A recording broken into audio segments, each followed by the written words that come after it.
Mesdames, Mesdemoiselles, Messieurs, bonjour. Nous remercions tous les fidèles de cette chaîne et nous les invitons à l'exhortation de la Bible, à l'exhortation des versets de l'Ancien Testament qui apportent l'éclairage sur la description du Messie. Cette vidéo, qui est une réponse à Hanifiyat TV, va en grande partie y faire recours à ces versets. Quel est l'objectif de cette vidéo réponse à Hanifiyat TV?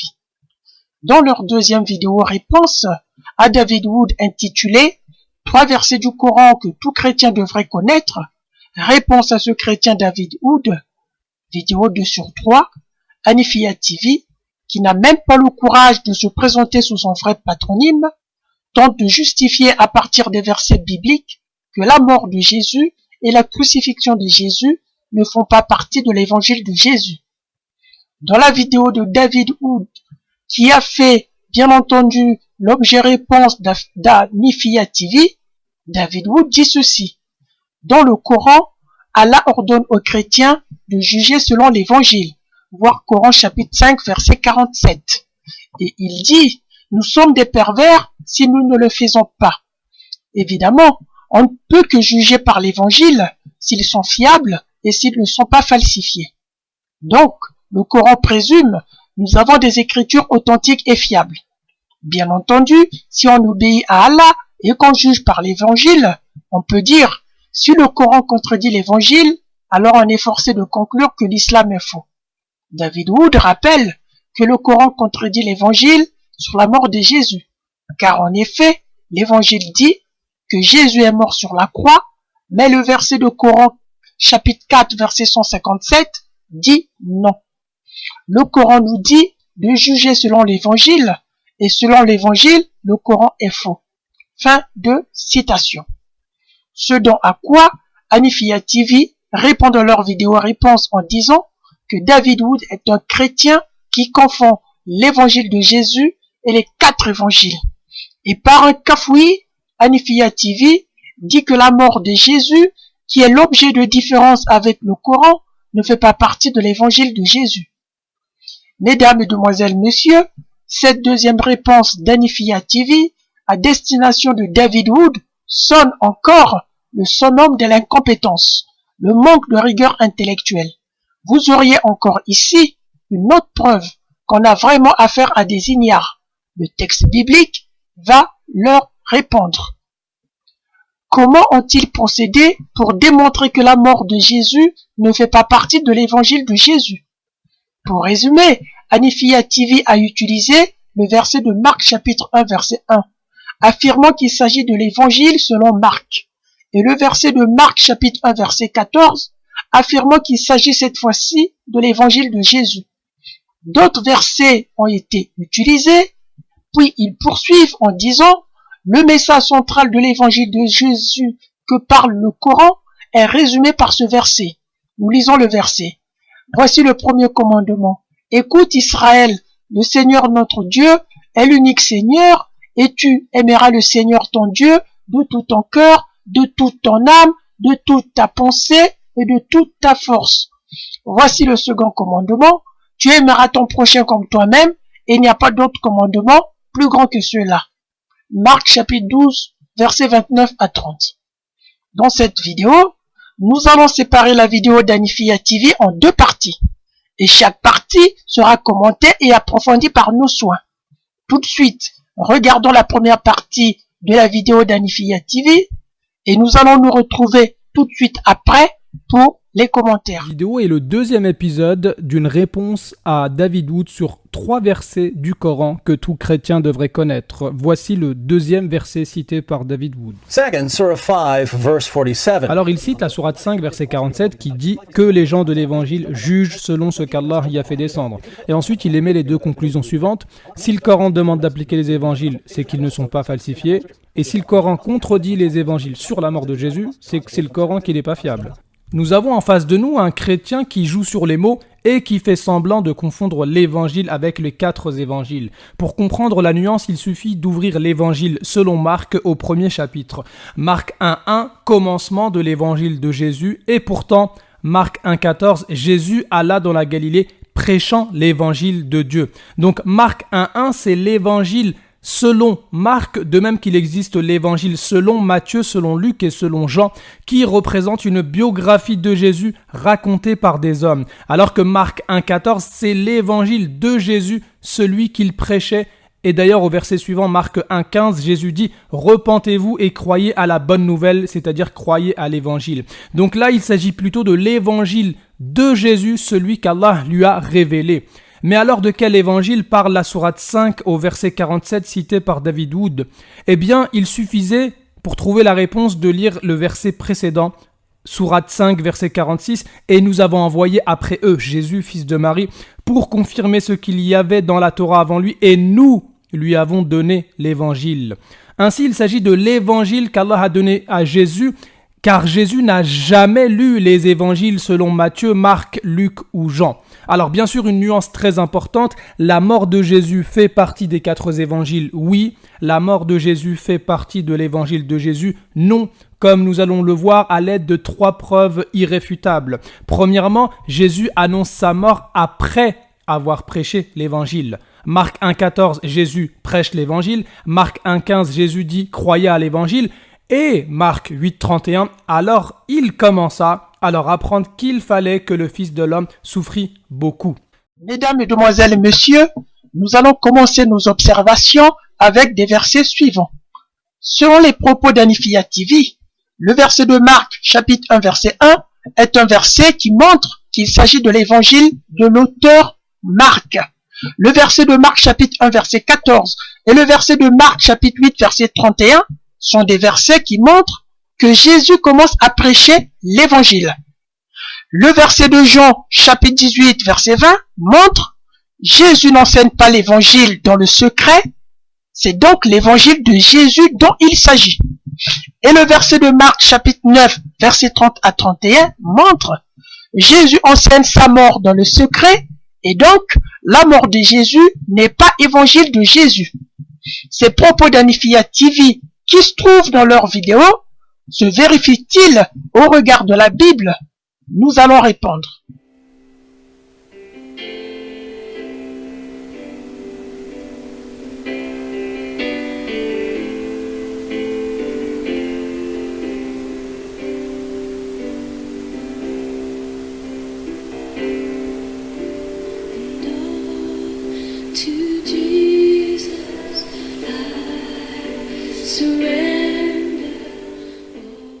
Est-ce que Marc chapitre 1 verset 1 est un évangile qui annonce qu'il s'agit de l'évangile selon Marc?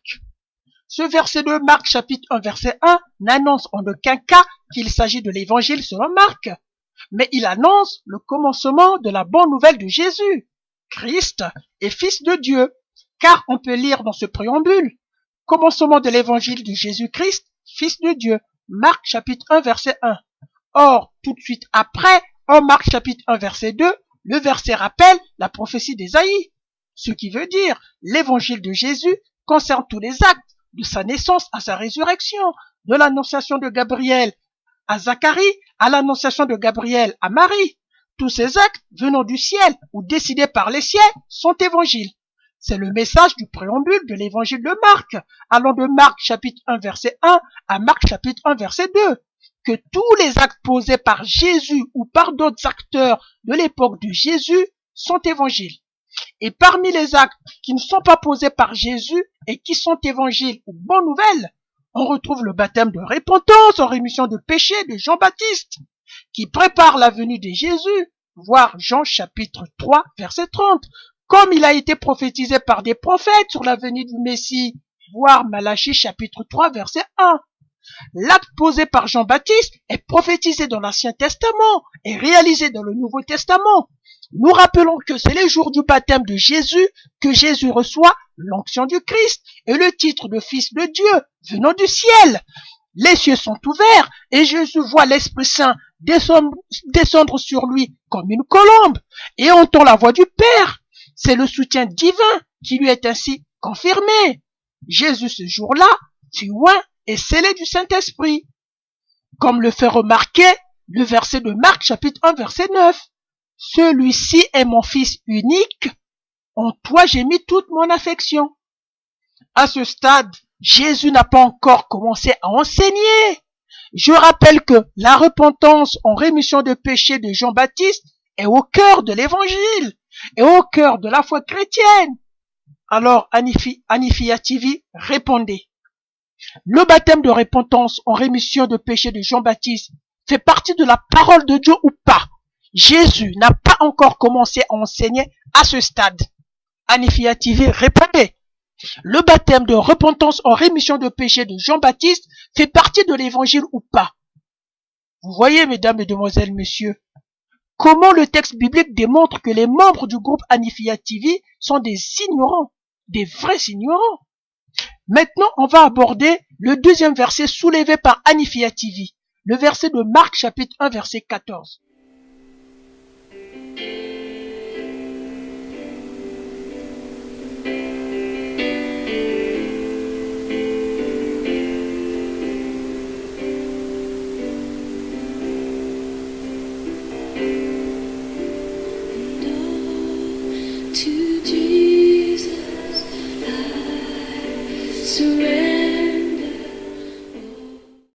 Est-ce que Marc chapitre 1 verset 14 est le début de l'évangile de Jésus, comme le dit Anifia TV?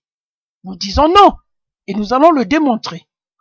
Lorsqu'on lit attentivement le verset de Marc chapitre 1 verset 14, il informe le début du ministère de Jésus. Il ne faut donc pas confondre le début du ministère de Jésus et le début de l'évangile de Jésus, sachant que l'évangile de Jésus commence depuis le début du récit le concernant.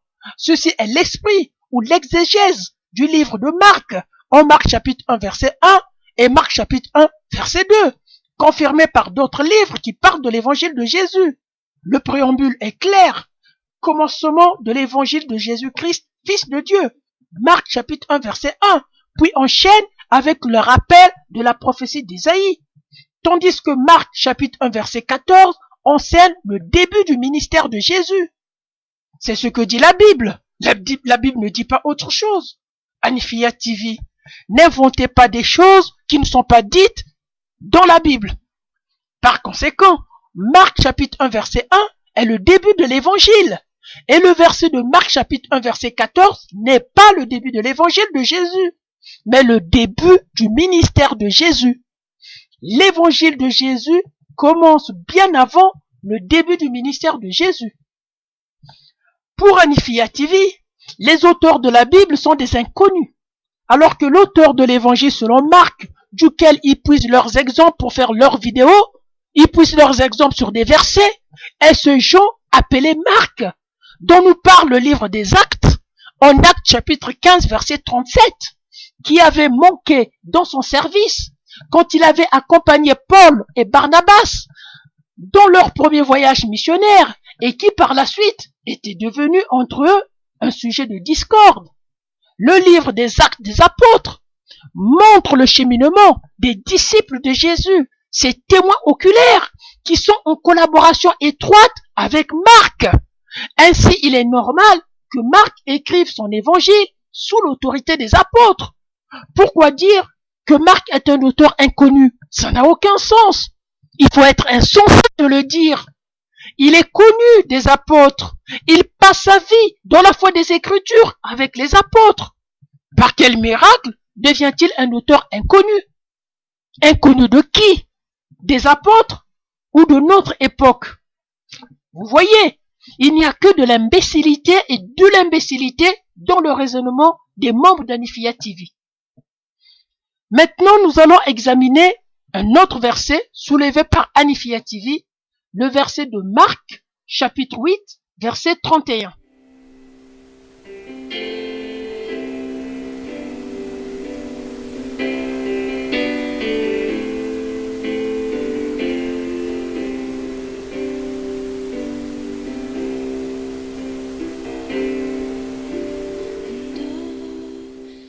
Lisons le verset de Marc chapitre 8, verset 31. Il commença à leur apprendre qu'il fallait que le Fils de l'homme souffrit beaucoup.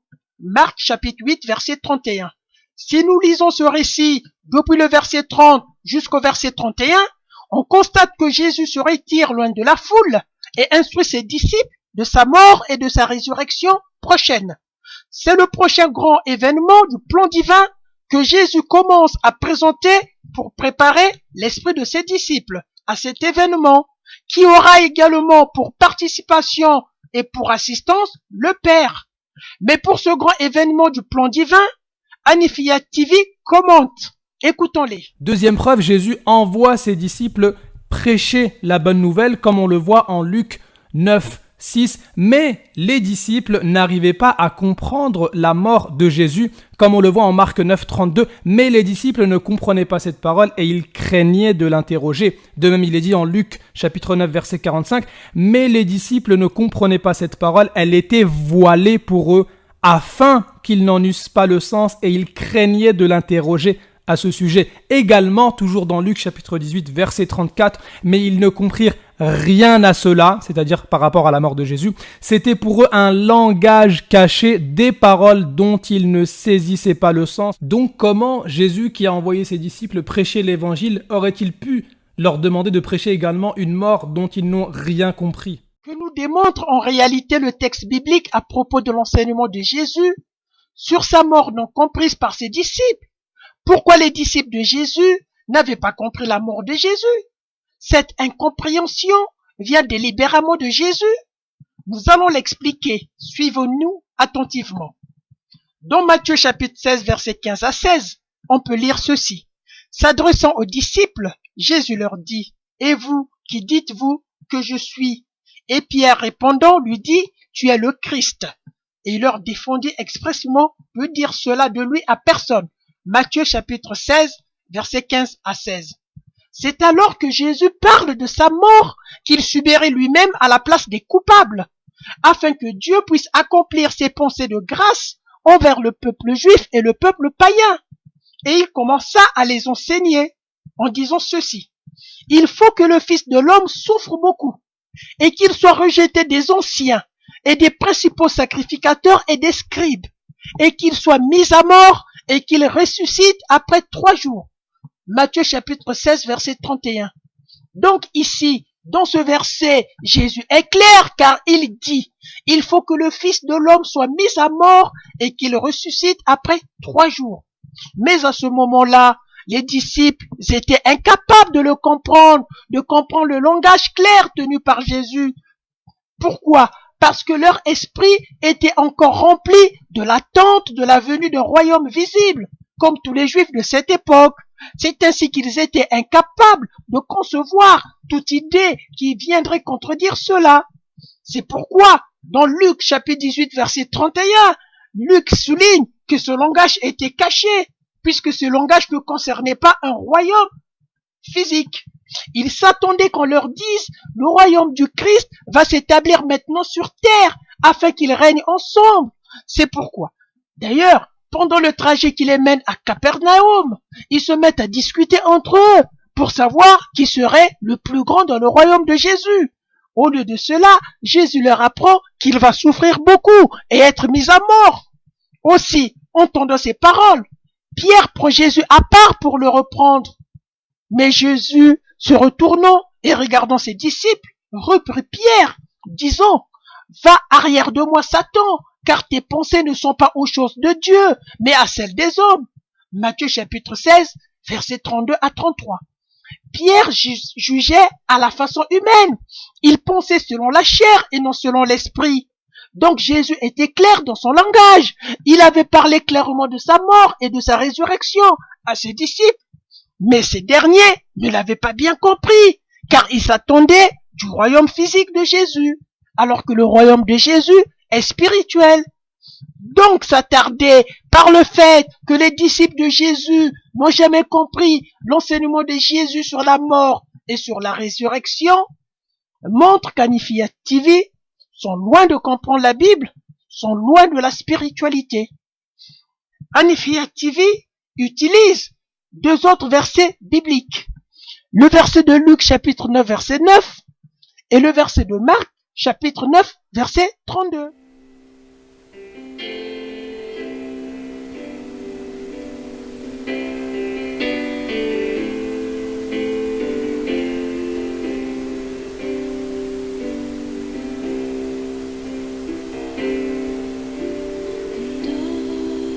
To Jesus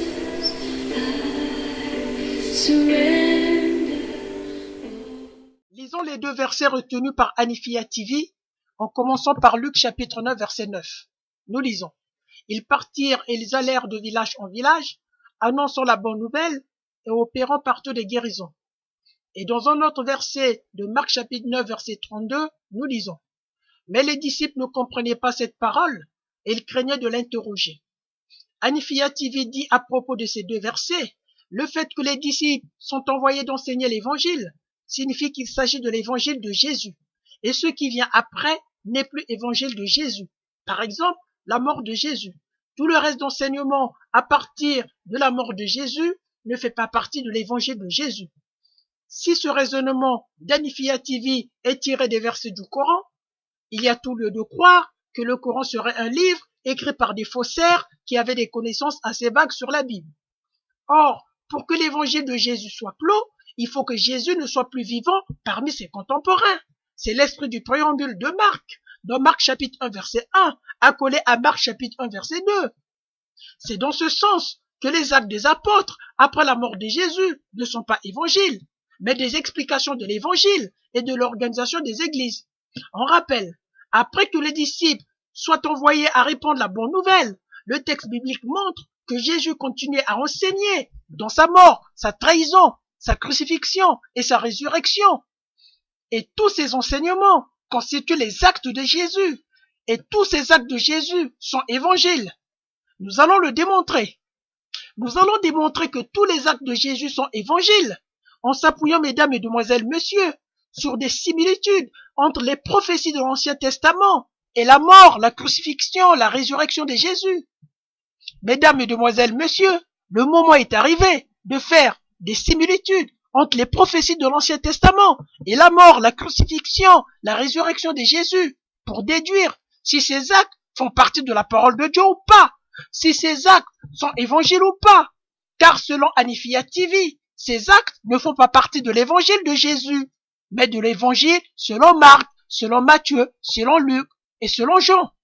C'est ce que nous allons voir. Nous allons commencer avec notre premier exemple, tiré de la prophétie de Daniel chapitre 9, versets 25 à 26.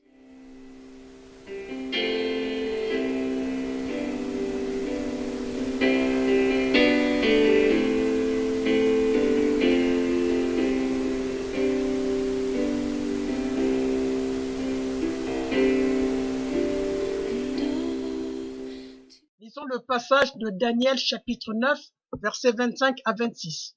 Nous lisons. Sache-le donc et sois attentif. Depuis le moment où la parole annonçait que Jérusalem serait restaurée et reconstruite jusqu'au Messie au conducteur, il y a 7 semaines et 62 semaines. Les places et les fossés seront restaurés et reconstruits, mais ce sera une période de détresse. Après les 62 semaines, le Messie sera exclu et il n'y aura personne pour nous venir en aide. Le peuple d'un prince qui viendra détruire la ville et le sanctuaire, puis sa fin arrivera comme une inondation. Il est décidé que les dévastations dureront jusqu'au terme de la guerre. Daniel chapitre 9, versets 25 à 26. Daniel prophétise la mort du Messie en disant, après les 62 semaines, il sera exclu et il n'y aura personne pour lui venir en aide.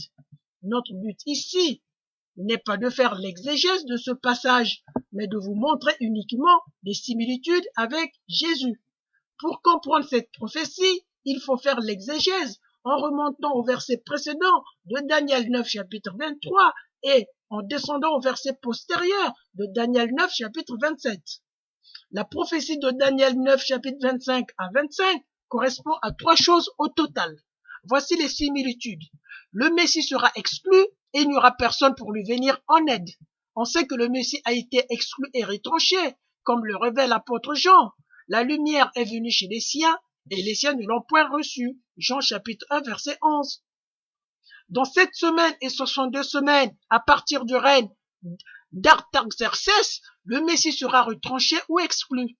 Le calcul donne 483 ans et correspond de l'an 8 à l'an 53.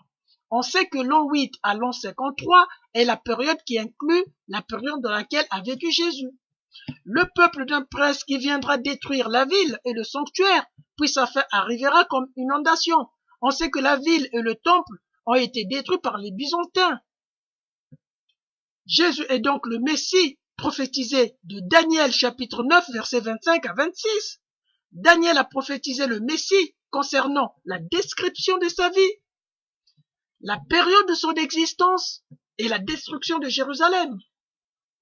Alors, Hanifiyya TV, lorsque Jésus prophétise qu'il sera exclu par des principaux sacrificateurs en l'annonçant à ses disciples, est-elle parole de Dieu ou pas? Est-elle évangile ou pas? Sachant que l'Ancien Testament le prophétise. Avec Daniel, chapitre 9, versets 25 à 26. Certains peuvent croire que le verset de Daniel, chapitre 9, versets 25 à 26 est exceptionnel. Regardons dans la Bible d'autres prophéties du Messie et faisons des similitudes avec Jésus. Prenons le deuxième exemple concernant les similitudes entre les prophéties de l'Ancien Testament et Jésus, avec le verset d'Ésaïe, chapitre 53, versets 3 à 12.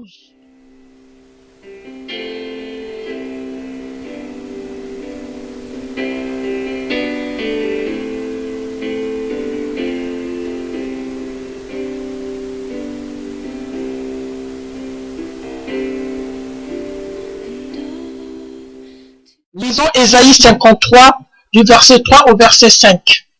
Méprisé et abandonné des hommes, homme de douleur et habitué à la souffrance, semblable à celui dont on détourne le visage, nous l'avons dédaigné. Nous n'avons fait de lui aucun cas. Cependant, ce sont nos souffrances qu'il a portées, c'est de nos douleurs qu'il s'est chargé. Et nous l'avons considéré comme puni, frappé de Dieu et humilié. Mais il était blessé pour nos péchés, brisé pour nos iniquités. Le châtiment qui nous donne la paix est tombé sur lui. Et c'est par sa meurtrissure que nous sommes guéris. Ésaïe chapitre 53, versets 3 à 5. La similitude entre ce passage prophétique et la vie de Jésus est très forte. Ce passage d'Ésaïe chapitre 53, versets 3 à 5 dit spécifiquement que le Messie a été transpercé à cause de nos transgressions, ce qui correspond à Jean chapitre 19, verset 18 et Jean chapitre 19, verset 34, qui renseigne que Jésus n'a pas été simplement percé avec une lance, mais il a été crucifié. Lisons cet autre passage d'Ésaïe.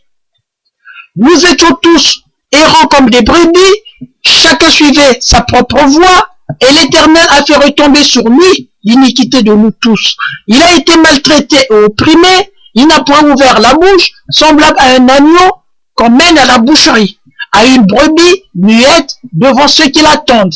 Il n'a point ouvert la bouche. Ésaïe chapitre 53, versets 6 à 7. Dans ce passage, on peut constater la prophétie que le Messie portera les péchés de l'humanité. Cette prophétie désigne spécifiquement que le Messie est un agneau qu'on amène à la boucherie. Mais la prophétie parle d'un agneau qui ressemble à celui qu'on utilisait pour les sacrifices du temple. Pourquoi? Car il est spécifié que le Seigneur a fait venir sur lui notre faute à tous.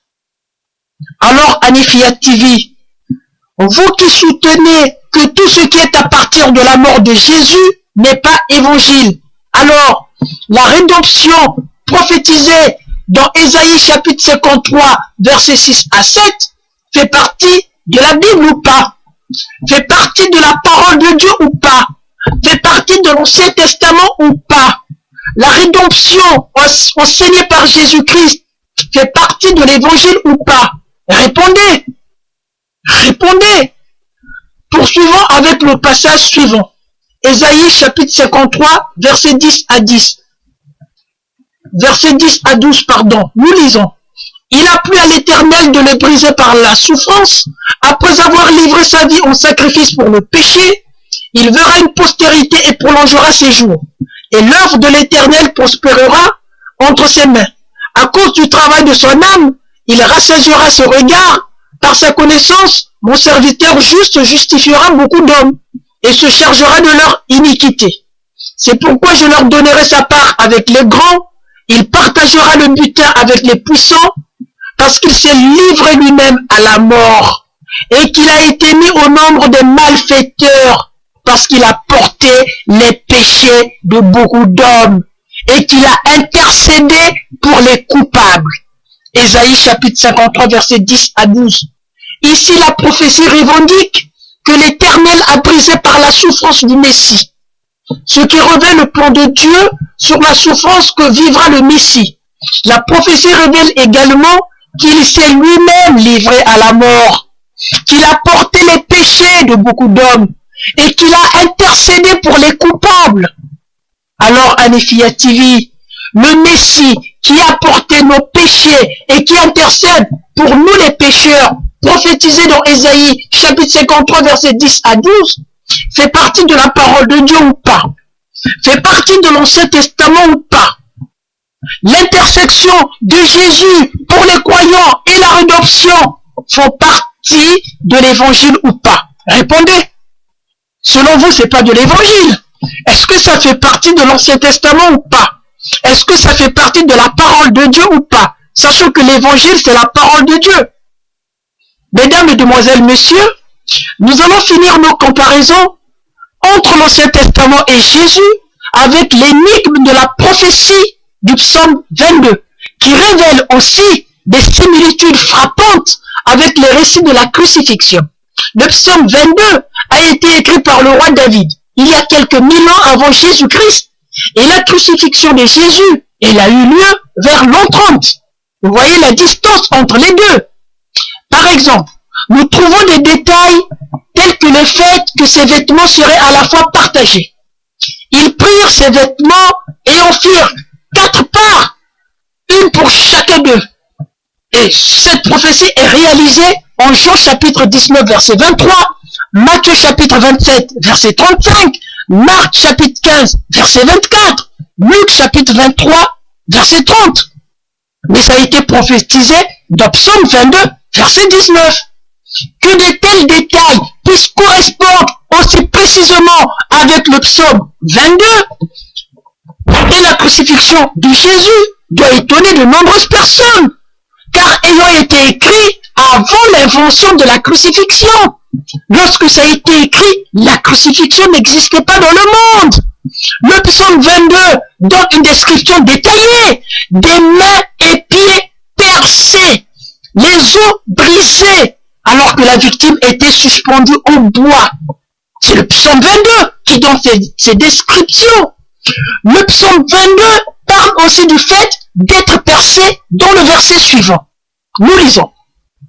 Des chiens me cernent, une bande de malfaiteurs m'entoure, ils m'ont percé les mains et les pieds. Psaume 22, Psaume chapitre 22 verset 17. Le mot hébreu traduit par percé signifie littéralement comme un lion. En d'autres termes, les mains et les pieds avaient été mutilés et déchiquetés lorsqu'il avait été percé comme si un lion était passé par là.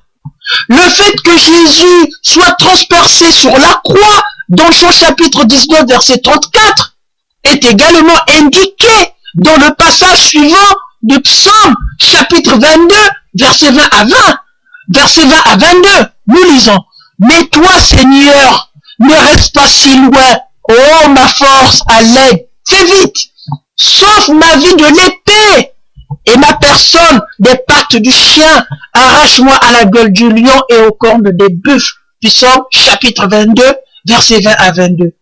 Alors, Hanefia TV, le fait que le Messie soit transpercé par l'épée, puisque la mort de Jésus ne fait pas partie de l'évangile, donc ne fait pas partie de la parole de Dieu.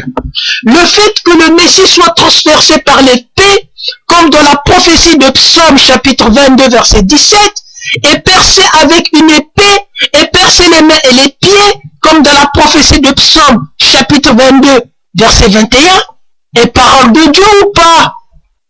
Lorsque les apôtres apportent la crucifixion de Jésus, est-elle parole de Dieu ou pas?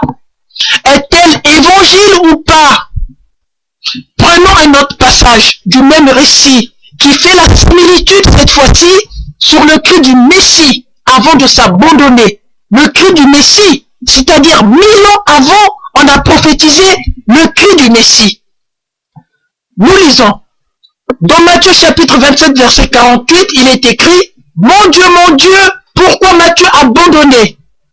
Dans Psaume 22 verset 1, il est écrit « Mon Dieu, pourquoi m'as-tu abandonné » nous pouvons remarquer que ce cri de Messie est le même cri que Jésus prononça sur la croix.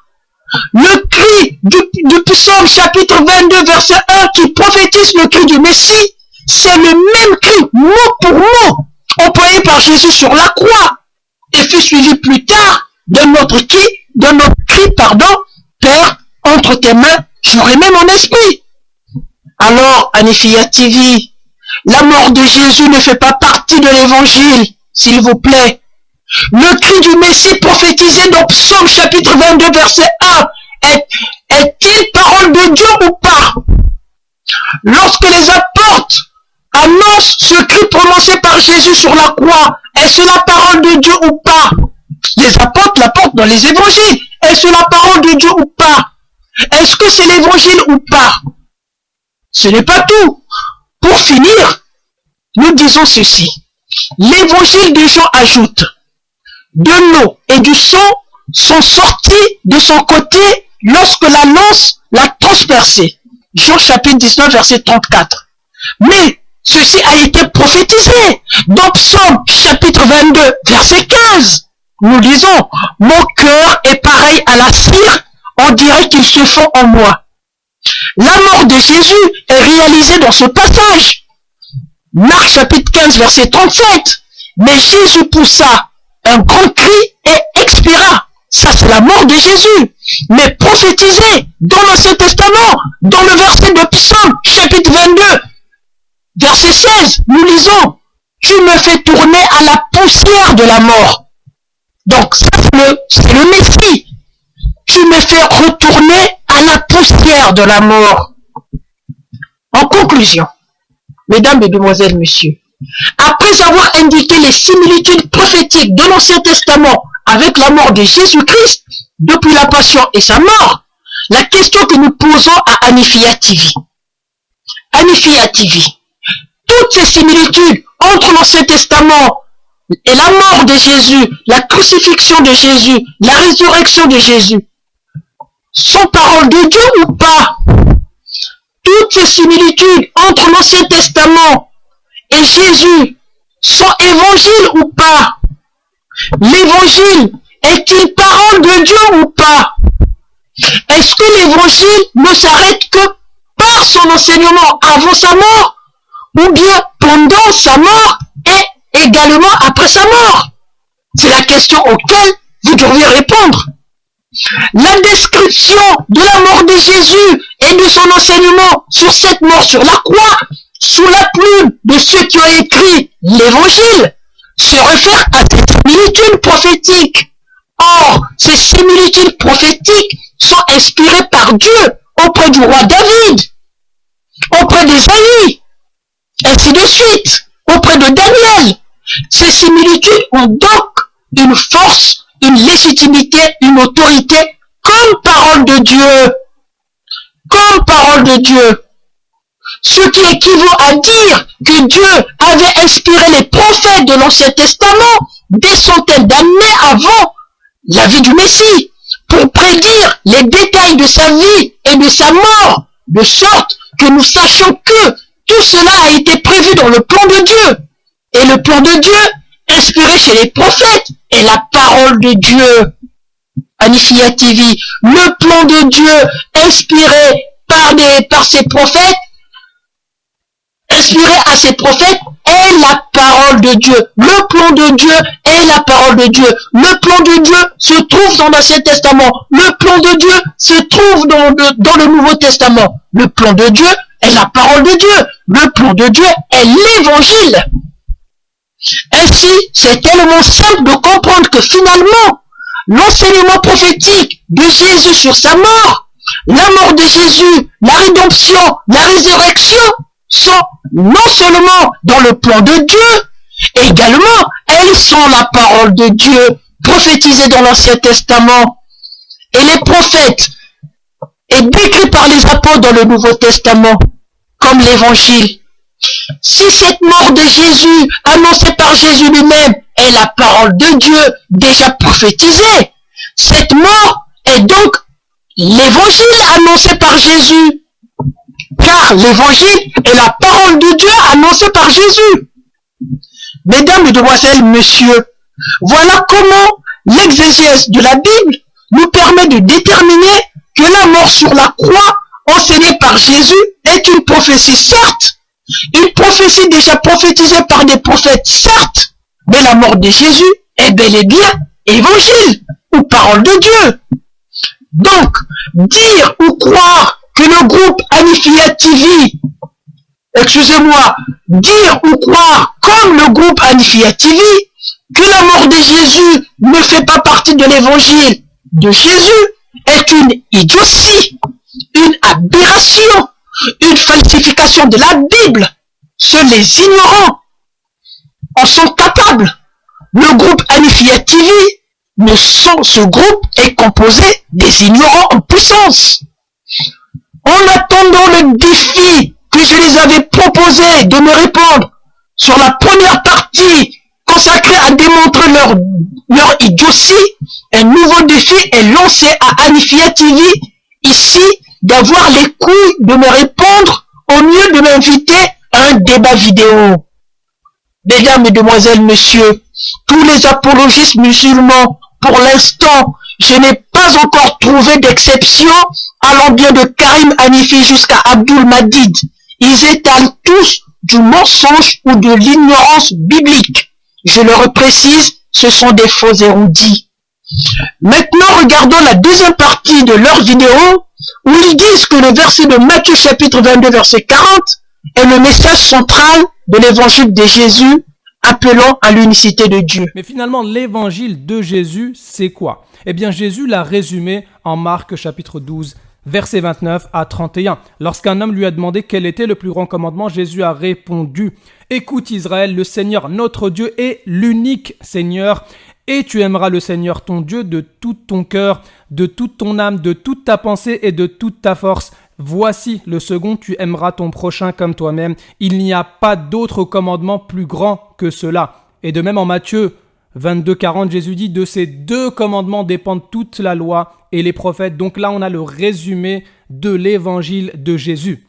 Mesdames, mesdemoiselles, messieurs, peut-on dire que le verset de Matthieu chapitre 22, verset 40 est le pilier central du message de Jésus?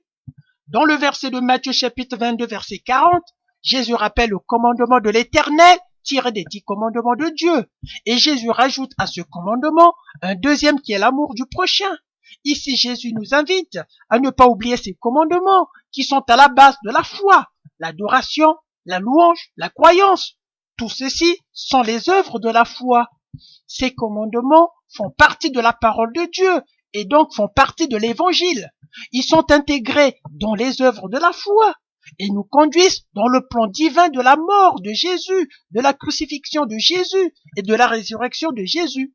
Ces deux commandements dépendent toute la loi et les prophètes. Jésus, par ses propos, nous fait rentrer dans la grande loi d'amour de Dieu.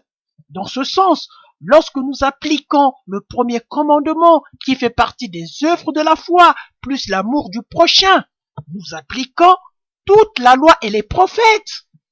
La Bible fait la distinction entre la loi et les 10 commandements de Dieu.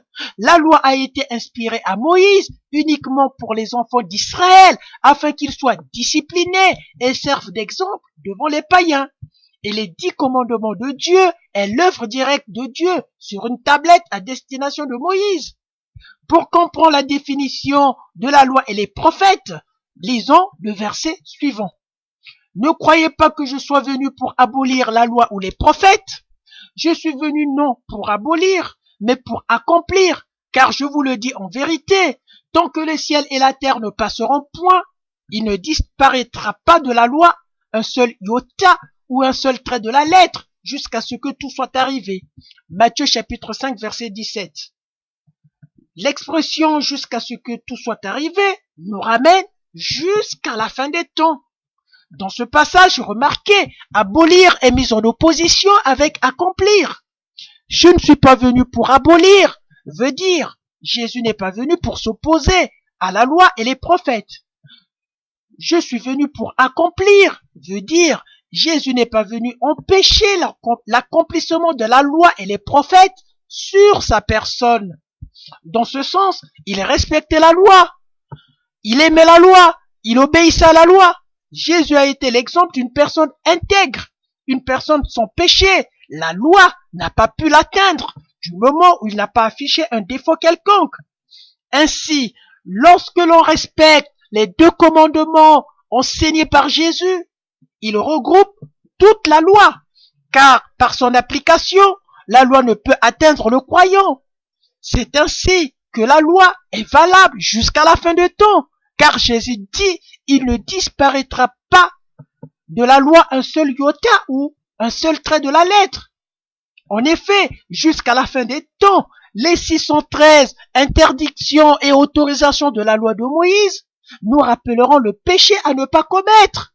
Cependant, la loi de son côté punitif n'a pas un caractère d'application éternelle. Le dire est une interprétation fondée sur une mauvaise interprétation des paroles de Jésus et de l'intention du passage de Matthieu chapitre 5, verset 17.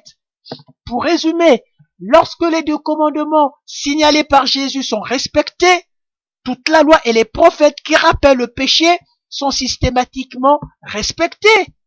Aimer Dieu de tout son cœur, de toute son âme et de toute sa pensée, ce premier commandement nous invite à la foi, à l'adoration, au respect de la parole de Dieu, au respect du plan divin.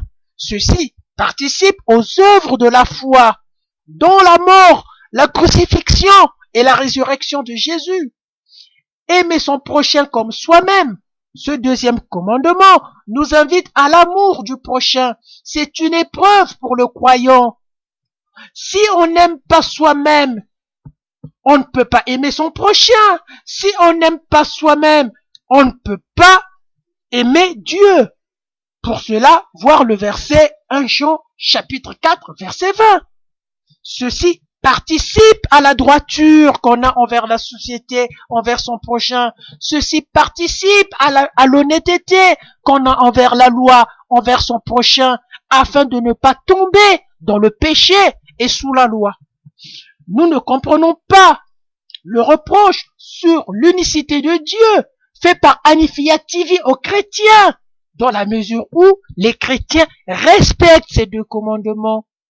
Peut-être Hanifiyat TV veut s'attaquer de façon insinue à l'identité de Jésus, qui est Fils de Dieu, Christ sur terre et le Verbe de Dieu dans le ciel. Cette thématique sur l'identité de Jésus est un autre débat qui nous permettrait à l'occasion de montrer que le Coran est un chiffon créé par des humains et Hanifiyat TV est une bande des ignorants. Bien. Ce n'est pas le débat, place à la conclusion.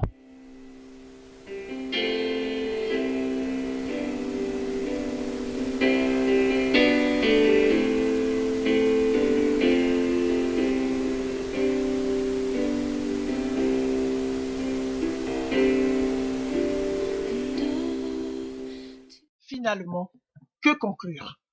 La mort de Jésus par crucifixion est bien évangile de Jésus. La rédemption est bien évangile de Jésus. Tous ces actes font partie du plan divin et sont donc paroles de Dieu destinées à l'humanité. L'évangile de Jésus ne s'arrête pas à ses propos ou à son enseignement avant sa mort, car l'esprit de l'évangile de Jésus est beaucoup plus large, englobant sa mort, sa crucifixion, sa résurrection, son apparition aux apôtres, sa naissance, son baptême. David Wood a bien raison de démontrer que le Coran est faux, puisque l'esprit du verset coranique, Coran chapitre 4, verset 157, demande aux chrétiens de juger selon l'évangile. Fait de ce fait, l'évangile un livre fiable. La naissance, le baptême, la mort, la crucifixion, la rédemption sont bien paroles de Dieu ou évangile de Jésus. Par conséquent, puisque le Coran, 1, contredit la mort de Jésus, 2, ne reconnaît pas la rédemption prophétisée dans l'Ancien Testament pour le Messie, alors que le Coran reconnaît Jésus comme Messie, mais ne reconnaît pas cette rédemption pour Jésus, nous ne pouvons déduire que le Coran est un livre faussaire et Mohammed un faux prophète. En fait, Hanifiyat TV sont des amis de Karim Hanifi et se déclarent également disciples d'Abdul Majid, tel maître, tel élève.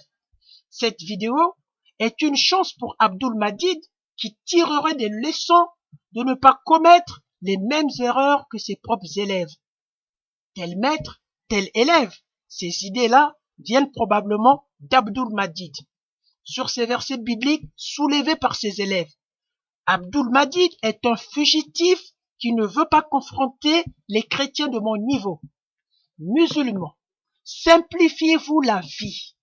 Tout ce qui est dans la Bible est parole de Dieu, car les écrits sont inspirés par Dieu. Tout ce qui est dans l'évangile est parole de Dieu, car tous les auteurs de la Bible sont inspirés par Dieu. Si vous respectez ce théorème biblique, vous allez vous empêcher à être des idiots pendant vos débats. Mesdames, Mesdemoiselles, Messieurs, nous voici à la fin de notre deuxième vidéo réponse sur l'ignorance d'Anifia TV. En attendant cette deuxième réponse que nous sollicitons à Anifia TV, à très bientôt pour d'autres vidéos réponses.